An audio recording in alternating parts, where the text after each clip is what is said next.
The stars looked different from the bridge of the UES Defiance. Captain Jake Morrison stood at the wide window, watching the endless black space ahead. Behind him, Earth was just a memory now. Ahead lay Kepler, 442b, a world where 50,000 humans would build a new home. Captain, we have a problem. Lieutenant Amy Rodriguez looked up from her station. Her face was pale. I'm reading massive energy signatures coming our way. Jake turned from the window. How massive? 200 ships, sir. Maybe more. They're not like anything in our databases.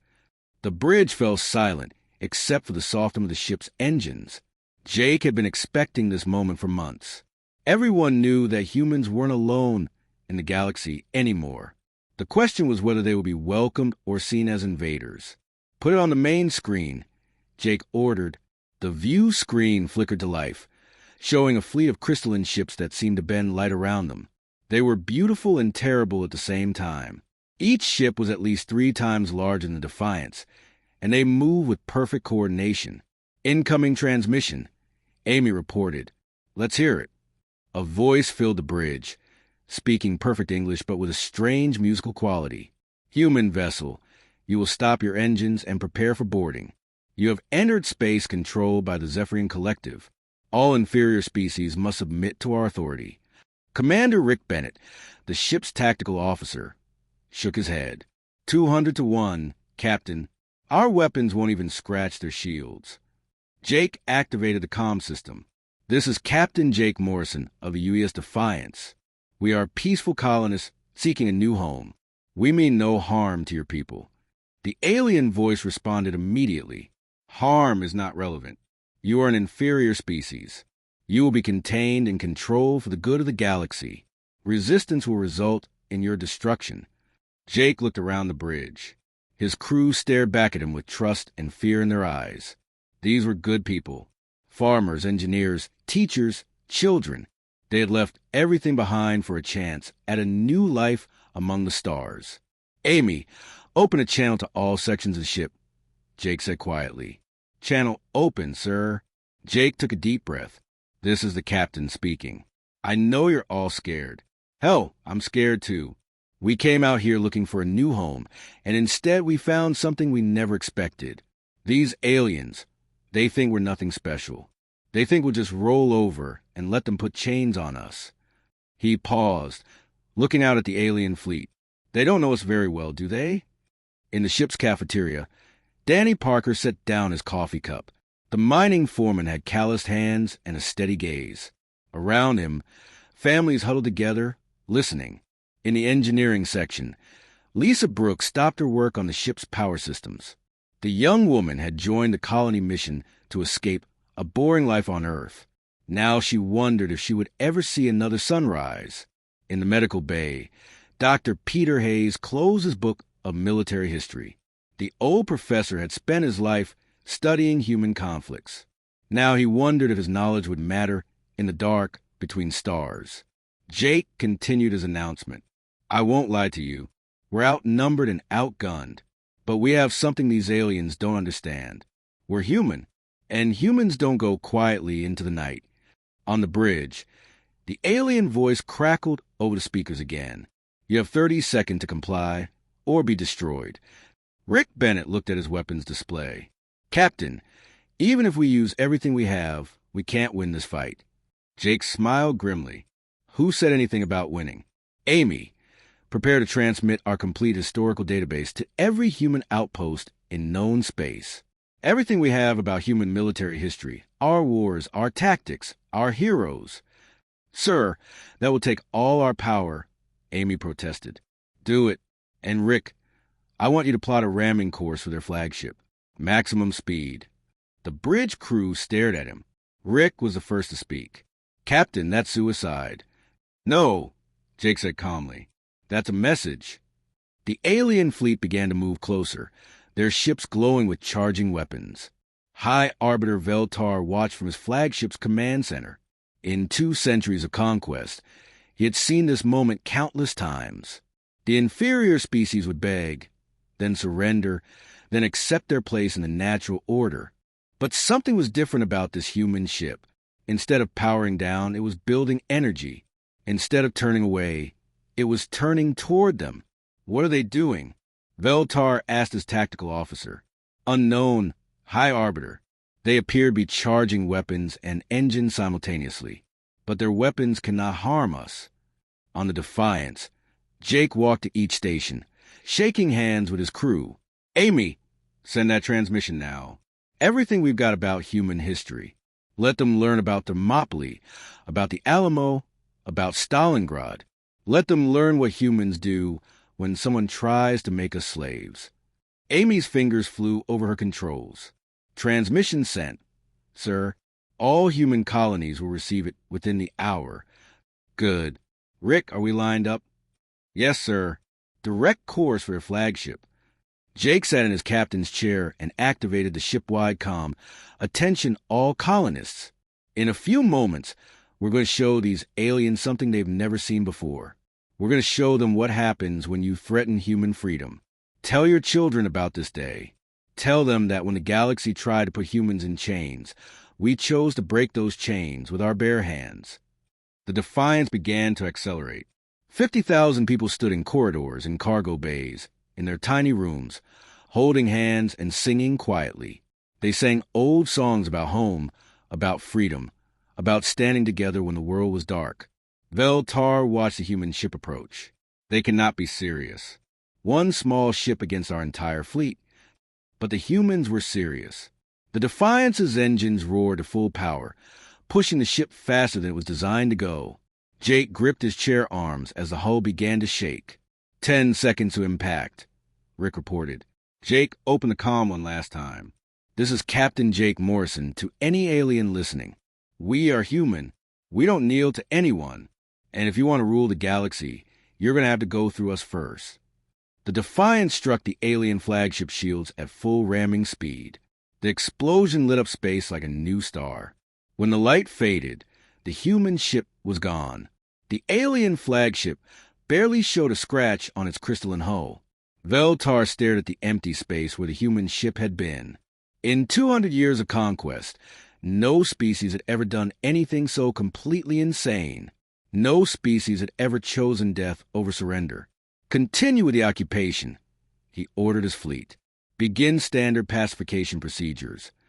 But as his ships moved toward the human colonies, Veltar couldn't shake the feeling that something had changed.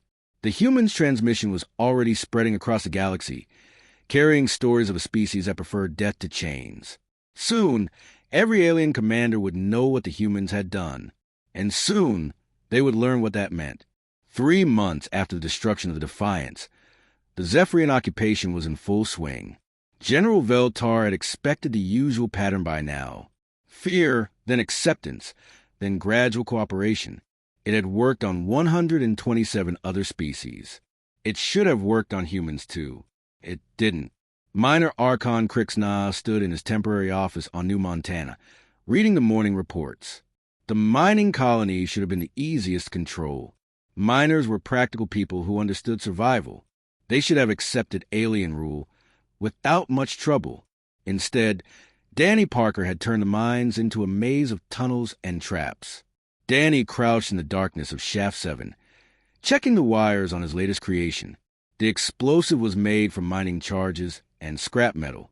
Nothing fancy, but it would do the job. Around him, 20 other miners waited in the shadows. Remember, Danny whispered, hit the supply convoy and get out fast. Don't try to be heroes. We want to hurt them, not get ourselves killed. The miners nodded. These weren't soldiers. They were ordinary people who had come to New Montana to dig ore and build new lives. But the aliens had made one mistake. They had threatened those new lives. Above ground, the Zephyrian supply convoy moved along the main road. 3 heavy transports carried equipment and supplies for the occupation force. The aliens inside felt safe behind their energy shields and advanced weapons. The first explosion came from underground. Danny's charges had been planted beneath the road, shaped to punch upward through the pavement. The lead transport flipped over, its shields flickering and failing. The second explosion took out the middle transport. The The third one managed to send a distress signal before Danny's team finished it off with more mining charges. By the time Zephyrian reinforcements arrived, the humans were gone, vanished into the maze of mining tunnels that honeycombed the planet. They left behind 3 destroyed transports and a message painted on a nearby rock. Remember the Defiance. Crixnar read the incident report with growing confusion. This was the 15th attack in 2 weeks. The humans weren't trying to win battles. They were trying to make the occupation as expensive and difficult as possible. On the agricultural world of Eden Prime, Lisa Brooks was teaching her own lessons to the aliens. Lisa had grown up on a farm, but she had never expected to use her knowledge of chemistry to make explosives. Now she crouched in a grain field with a dozen other colonists, watching a group of Zephyrian harvesting machines work their way across the landscape. These machines cost them more than we make in a year, Lisa explained to her team. If we can destroy enough of them, maybe they'll decide we're not worth the trouble. The plan was simple. While the aliens focused on the big harvesting machines, small groups of humans would plant bombs in the grain storage silos. When the machines brought their harvest back, the explosions would destroy both the stored grain and the expensive equipment. Lisa's bombs went off exactly on schedule. The alien machines were caught in a chain of explosions that lit up the night sky. Months of harvested grain burned in minutes, and 5 million credits worth of Zephyrian equipment turned into twisted metal. The aliens responded by bringing in more guards and better sensors. Lisa responded by teaching every farmer on the planet how to make bombs from fertilizer. But the most disturbing reports came from the orbital research station around Proxima Centauri. Dr. Peter Hayes had turned his daily historical lectures into something that made Zephyrian commanders very nervous. Today we remember the siege of Leningrad. Dr. Hayes said into his microphone. His broadcast reached every human settlement in occupied space. For 872 days, the people of that city refused to surrender. They ate leather belts and boiled wallpaper paste to stay alive. Children died in their mothers' arms. But they never gave up. On colonies across human space, people listened to the old professor's voice and felt something awakening inside them. These weren't just history lessons. They were instruction manuals.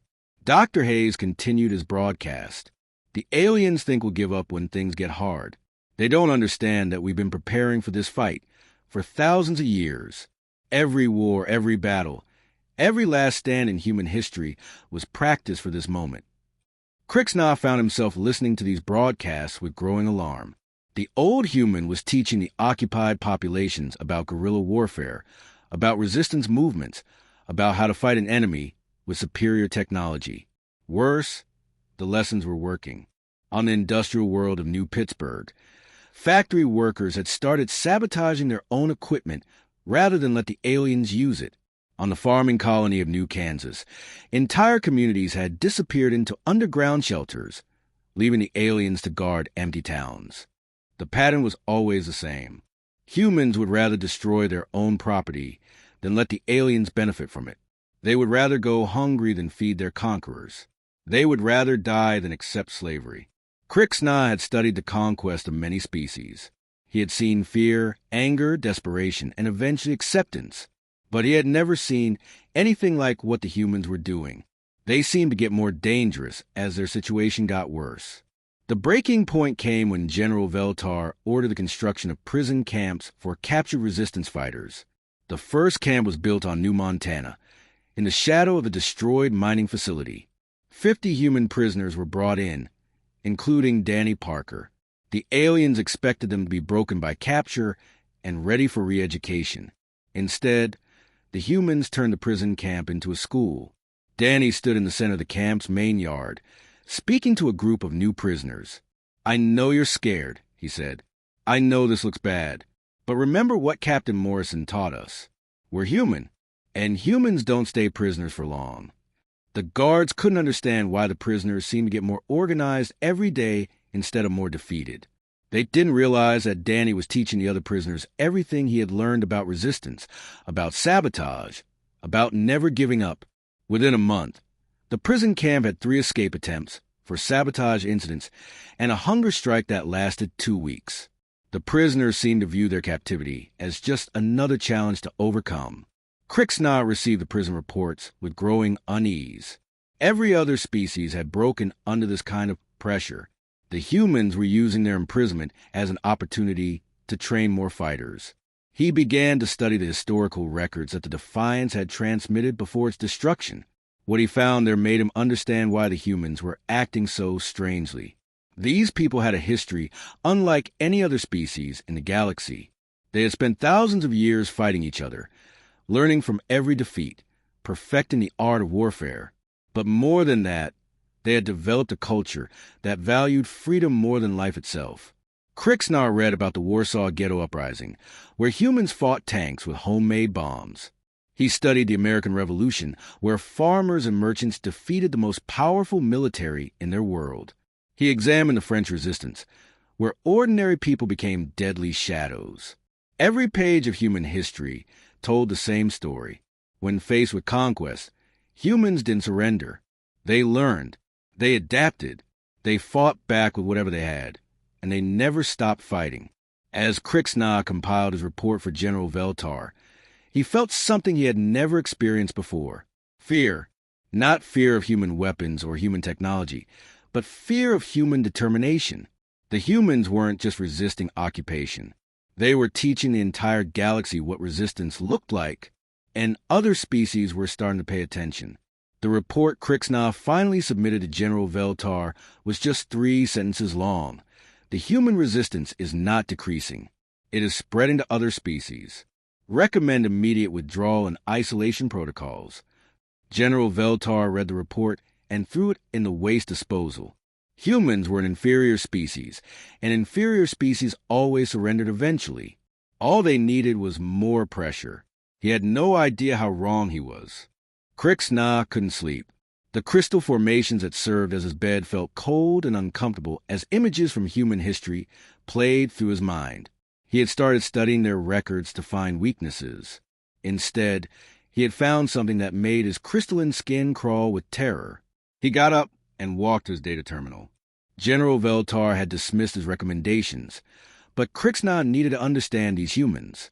For the first time in his career as an intelligence officer, he was facing a species that made no sense.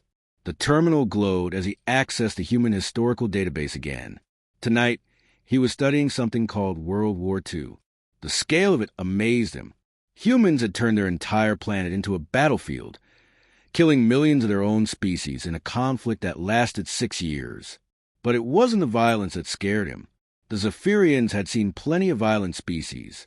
It was a human response to desperate situations that made his hands shake as he read.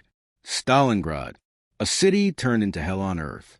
The humans had fought building by building, room by room, for months in freezing cold. When they ran out of bullets, they fought with knives. When they ran out of knives, they fought with broken glass and bare hands. Neither side would surrender. Krixna read the casualty reports and felt sick. Over 1 million humans had died in that single battle. But they had refused to give up their city. They had preferred to turn it into a graveyard, rather than let their enemies have it. On his computer screen, a new resistance report flickered to life. On Mars Colony 7, engineer Carl Thompson had led a raid that captured 3 Zephyrian transport ships. But instead of trying to escape, the humans had turned the ships into flying bombs, crashing them into an alien supply depot. Krixna shook his head. The pattern was always the same. When humans couldn't win, they made sure their enemies couldn't win either. He opened another file. The Holocaust. Krixna had to stop reading several times to compose himself. The humans had systematically murdered 6 million of their own people. But what terrified him wasn't the cruelty of the killers. It was the courage of the victims. Even in concentration camps, facing certain death, humans had organized resistance networks. They had hidden weapons, planned escapes, and maintained hope. Some had chosen to fight back even when they knew it meant immediate execution. How do you conquer a species that would rather die than surrender? How do you break people who see death as just another form of resistance? The answer came to him as he read about something called the Warsaw Ghetto Uprising. A few hundred humans with homemade weapons had fought the entire German army for almost a month. They had known they couldn't win. They had fought anyway, just to prove they wouldn't go quietly. Krixna's computer chimed with an urgent message. Another incident report from the prison camps. Ben Garcia had been captured during a raid on New Montana.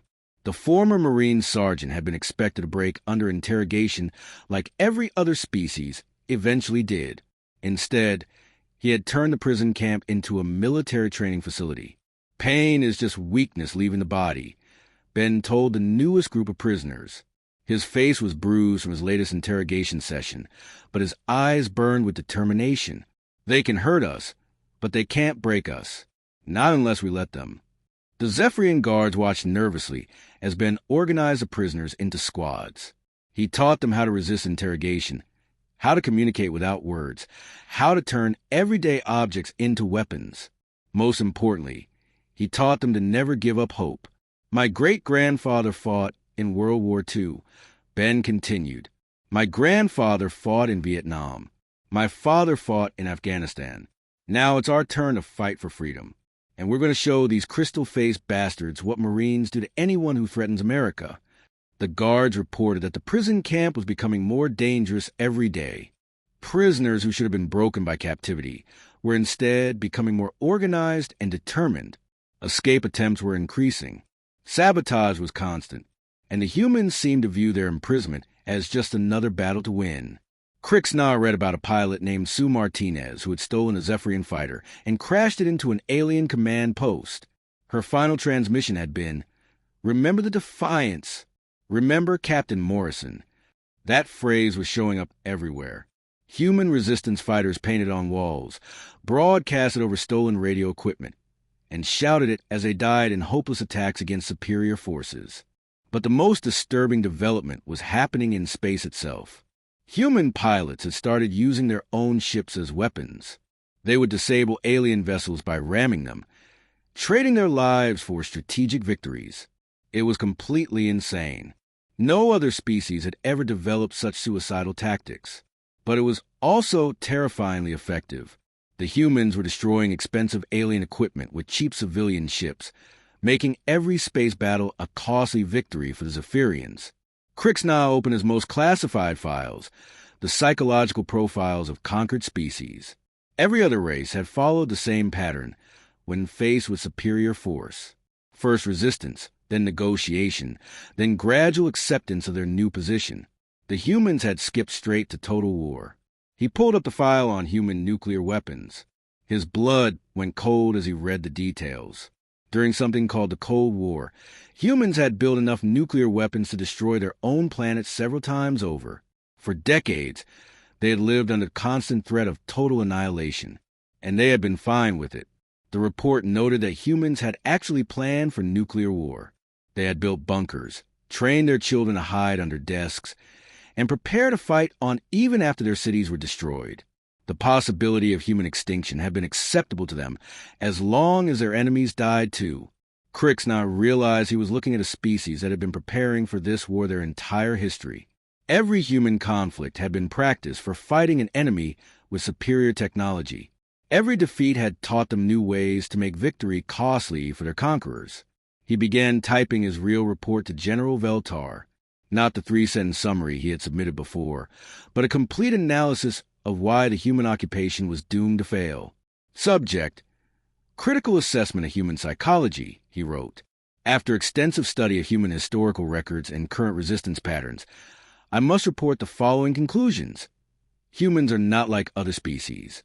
They do not surrender when facing superior force. They do not accept occupation as a natural consequence of military defeat. They prefer mutual destruction to submission. He paused. Try to find words that would make a superior understand. General, we have made a fundamental error in our assessment of the species. We assumed that humans would follow the same psychological patterns as our previous conquests. They do not. When faced with extinction, humans become more dangerous, not less. The report grew longer as Krixna documented case after case of human determination. The siege of the Alamo, where 189 humans fought 5,000 Mexican soldiers to the death rather than surrender. The Battle of Britain, where human pilots flew suicide missions to protect their homeland. The defense of Moscow, where human soldiers froze to death at their posts rather than retreat. Every page of human history tells the same story, Krixnar wrote. This is a species that has never learned to quit. They have spent thousands of years teaching their children that death is preferable to slavery. They honor their heroes not for winning, but for fighting on when victory was impossible. He attached video files of human resistance activities. Danny Parker's miners turning their own planet into a death trap. Lisa Brooks' farmers burning their crops rather than feed their conquerors. Dr. Peter Hayes' broadcasts turning history lessons into training manuals for guerrilla warfare. General, I respectfully request immediate consideration of withdrawal and isolation protocols. Krixnar concluded, we are not fighting a normal species. We are fighting the descendants of warriors who chose to fight Rome with sticks, who chose to fight Hitler with bare hands, who chose to fight each other with weapons that could destroy worlds. He sent the report and sat back in his chair. Outside his window, he could see human prisoners being marched to work detail. They walked with their heads up and their backs straight. Even in chains, they looked like they were planning something. For the first time in 2 centuries of conquest, Krixnar wondered if the Zephyrian Collective had finally found an enemy they couldn't defeat. In the depths of space, Admiral Tim Cooper was gathering the scattered human fleets for one final desperate gamble. The Admiral had read Dr. Hayes' broadcasts and understood the message. It was time to show the galaxy what humans really did when their backs were against the wall. General Veltar crumpled Krixnar's report and threw it across his command chamber. Fear was for lesser species. The Zephyrian Collective had not conquered half the galaxy by listening to cowardly advisors who jumped at shadows. Deploy the planet killers, he ordered his fleet commanders. We will make examples of the most rebellious worlds. When the humans see their colonies turn to ash, they will remember their place in the natural order. The massive ships began moving toward their targets. Each planet killer carried enough firepower to crack a world in half. They had been used only twice before in Zephyrian history, both times and rebellions that had dragged on too long. The first target was New Texas, where resistance leader Frank Miller had turned a peaceful farming colony into a fortress world. Frank stood on the observation deck of the colony's main habitat, watching the alien death ship approach. Around him, every human on the planet was preparing for something that no species in galactic history had ever attempted. How long do we have? Frank asked his communications officer. 2 hours until they're in firing range, came the reply. The planet killer will charge its main weapon for 30 minutes before firing. After that, the officer didn't need to finish. Frank activated the colony's emergency broadcast system. His voice reached every human settlement on New Texas. People of New Texas, this is Frank Miller. In 2 hours, that alien ship is going to try to destroy our world. They think we'll run. They think we'll beg. They think we'll surrender. He paused, looking out at the thousands of ships that filled the space around the planet. Cargo haulers, mining vessels, personal shuttles, anything that could fly. Every ship on the planet had been loaded with volunteers and pointed at the alien death ship. They're wrong, Frank continued. We're Texans. We're Americans. We're human, and we don't go down without a fight. Captain Nancy Lewis sat in the pilot seat of the cargo hauler Iron Horse. Around her, 93 other volunteers checked their equipment one last time. They were farmers, teachers, mechanics, and shopkeepers. None of them were soldiers. All of them were ready to die. "Nancy, you sure about this?" asked Joe Kennedy, the factory foreman sitting beside her. "This isn't like the Alamo. Nobody's going to remember our names." Nancy smiled grimly. "They'll remember what we did. That's enough." Across the planet, similar conversations were happening in thousands of ships. Parents said goodbye to their children. Husbands kissed their wives one last time. Children too young to fly hugged their parents and promised to remember them. The alien planet killer began charging its weapon. Energy readings spiked as a massive ship prepared to end all life on New Texas. General Veltar watched from his flagship, expecting to see the humans scatter in panic. Instead, every ship on the planet launched at once. It was the most beautiful and terrifying sight in galactic history. Thousands of human ships, from massive cargo haulers to tiny personal shuttles, rose from the planet's surface in perfect coordination. They formed up into attack formations and accelerated toward the planet killer at maximum speed. "What are they doing?" Veltar demanded. His tactical officer stared at his screens in disbelief. "They're ramming us, sir. Every ship on the planet is on a collision course." "That's impossible. No species commits mass suicide for a military objective." But the humans were doing exactly that. Nancy Lewis led the first wave, her cargo hauler loaded with mining explosives. Behind her came waves of civilian ships, all flying directly at the planet killer with no regard for their own safety. "This is Captain Nancy Lewis to all ships," she broadcast as the alien vessel loomed ahead of her. "Today we teach the galaxy that humans don't die quietly. Today we show them what happens when you threaten our children. Remember the defiance." The battle cry was taken up by thousands of voices. "Remember the defiance. Remember Captain Morrison. Remember what we fight for." The first ship struck the planet killer's shields. The energy barriers flared and held, but each impact weakened them. More ships followed, crashing into the alien vessel with enough force to shake its massive hull. Nancy's ship was the 20th to hit. The Iron Horse's mining explosives detonated against the shields, creating a chain reaction that finally brought them down. The remaining human ships poured through the gap, ramming directly into the planet killer's hull. General Veltar watched in horror as 30,000 humans destroyed themselves to stop one alien ship. It was the most wasteful, illogical, and terrifying military tactic he had ever seen. It was also completely effective. The planet killer's main weapon overloaded and exploded, tearing the massive ship apart from the inside. The death of New Texas became the salvation of New Texas, bought with human blood and human courage. But the sacrifice of New Texas was just the beginning. News of the battle spread through human space faster than light. On every occupied world, the resistance transformed overnight. No more guerrilla warfare. No more hit-and-run attacks. The humans were done hiding. On New Pittsburgh, factory foreman Joe Kennedy led his workers in dismantling entire manufacturing plants, rather than let the aliens use them. When Zephyrian forces arrived, they found empty buildings rigged with industrial explosives. "You want our factories?" Joe broadcast as the charges detonated. "Come and take what's left of them." On the farming world of New Kansas, entire communities vanished into underground shelters, leaving the aliens to guard empty towns. But these weren't hiding places. They were bunkers, stockpiled with weapons and supplies for a siege that could last years. The most shocking development came from the Zephyrian homeworld itself. Dr. Kate Sullivan, a xenobiologist who had been taken prisoner for study, had been quietly working on something that would change the course of the war. Kate sat in her cell, staring at the alien computer terminal she had managed to hack. Months of careful observation had taught her the Zephyrian computer language. Now she was using that knowledge to access their most classified files. What she found there made her smile for the first time since her capture. The Zephyrians were terrified.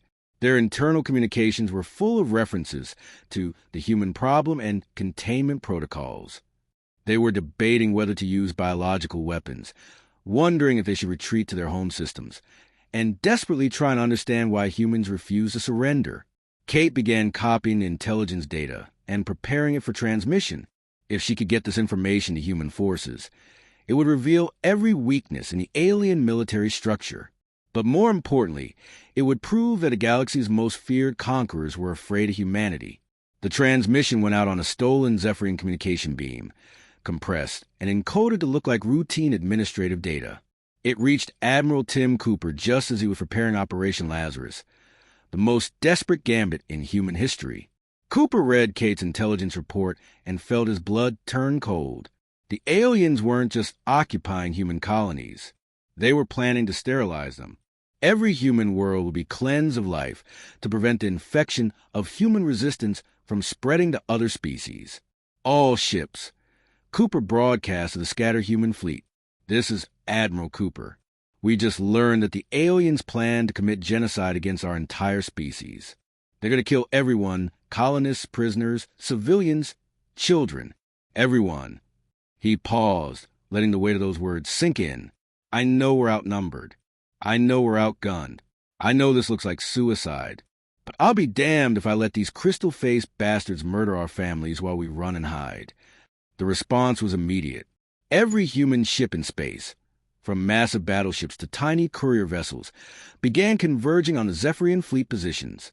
They came from mining colonies and research stations, from trading posts and exploration vessels. They came knowing they would probably die. They came because they were human, and humans had never learned to quit. Operation Lazarus was about to begin, and the galaxy would learn what happened when you backed humanity into a corner with no way out except through their enemies. The final battle began above Earth itself. Admiral Tim Cooper's fleet hung in space like a constellation of defiance. 50 human ships facing off against 2,500 alien vessels.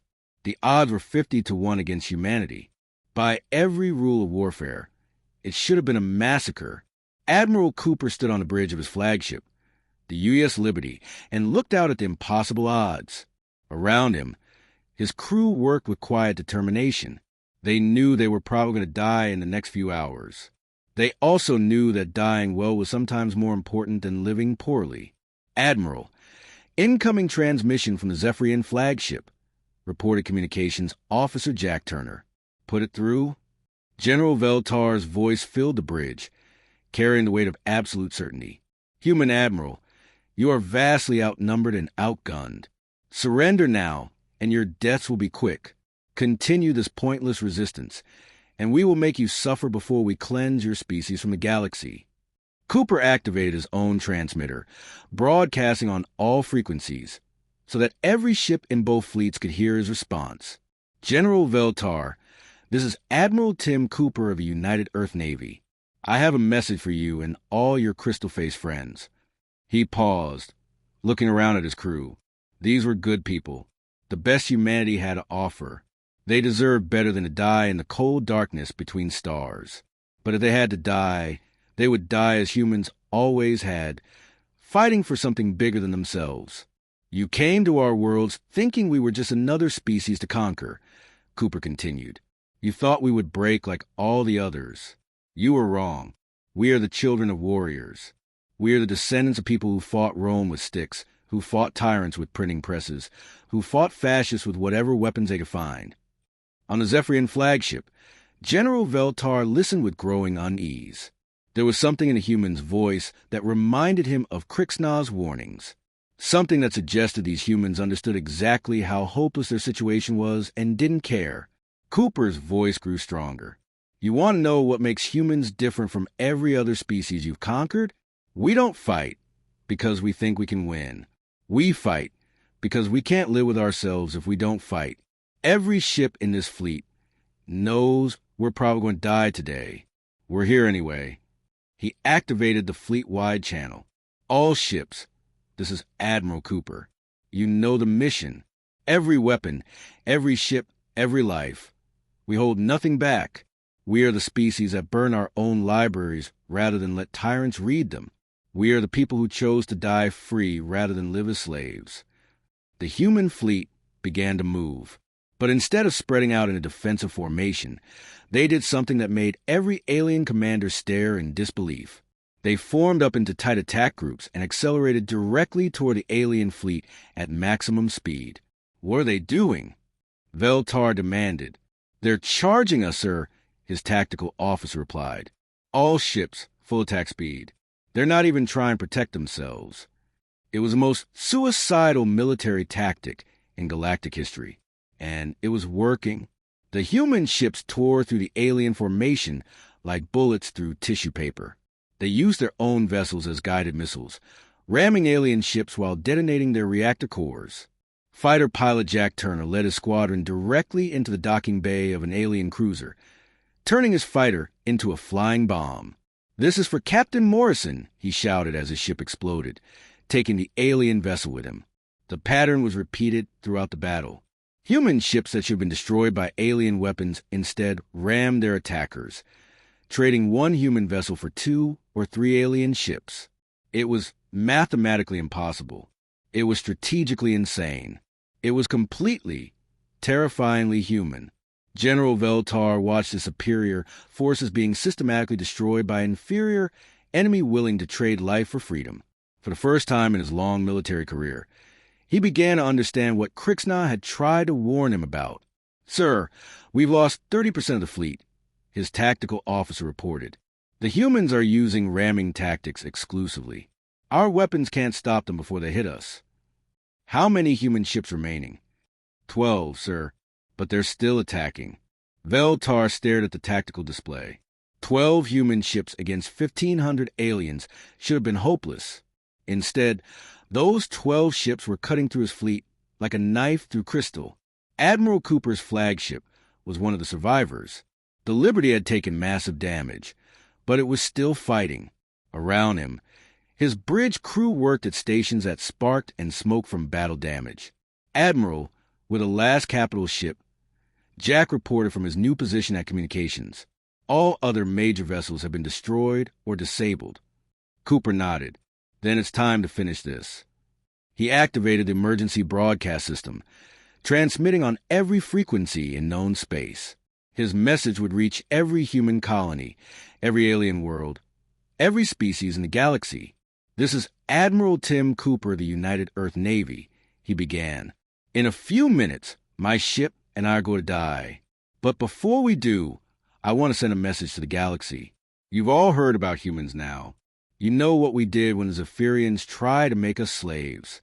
You know what happened when they threatened our families." The Liberty's engines roared to full power as Cooper aimed his ship at the alien flagship. "I want you to study us," he continued. "Learn what we do to those who threaten our freedom. Study our history. Learn about Thermopylae, where 300 humans held off an empire. Learn about the Alamo, where less than 200 humans fought to the death rather than surrender. Learn about D-Day, where humans stormed a fortress beach because freedom was worth dying for." The Zephyrian flagship loomed ahead, its weapons charging for a final shot. Cooper didn't try to avoid them. Instead, he accelerated harder. "We are humanity," he said. "We come in peace when possible. We go to war when necessary. But we never, ever surrender. And if you threaten our children, our families, our way of life, then you will learn what 10,000 years of warfare has taught us." The Liberty struck the alien flagship at ramming speed. The explosion lit up space like a new star, destroying both vessels in a burst of nuclear fire. In the aftermath, something unprecedented happened in galactic history. The remaining Zephyrian ships, faced with an enemy that preferred mutual annihilation to defeat, did something they had never done before. They retreated. General Veltar, his flagship destroyed and his fleet in ruins, broadcast the order from his escape pod. All ships withdraw to home systems. Implement isolation protocols immediately. But the damage was already done. Admiral Cooper's final broadcast had been heard across the galaxy. Every species now knew about the humans who had turned defeat into victory through sheer determination. Every civilization had learned what happened when you cornered the descendants of warriors. Crixna, promoted to High Arbiter after Veltar's disgrace, issued the first official order of his new command: establish the human quarantine zone. No Zephyrian vessel will enter human space. No Zephyrian force will threaten human colonies. We will observe from a safe distance and pray to our ancestors that they never decide we are their enemy. The galaxy had learned a new lesson that day. There were predators, and there were prey, and there were humans. And humans were something else entirely. In his private study, surrounded by volumes of human military history, Crixna typed his final report on the human war. "We thought we understood warfare. We thought superior technology and numbers guaranteed victory. We were wrong. Today we learned that some species value freedom more than life, death more than slavery, and honor more than survival. We have encountered something far more dangerous than predators or warriors. We have found a species that prefers extinction to submission." He paused, thinking about the human ships ramming his fleet with no regard for their own survival. They call themselves the children of warriors. They name their ships after battles instead of victories. They teach their young that death before dishonor is not just a saying, but a way of life. And when we threatened their freedom, they showed us what 10,000 years of human warfare has created. The report concluded with a simple recommendation: Avoid at all costs.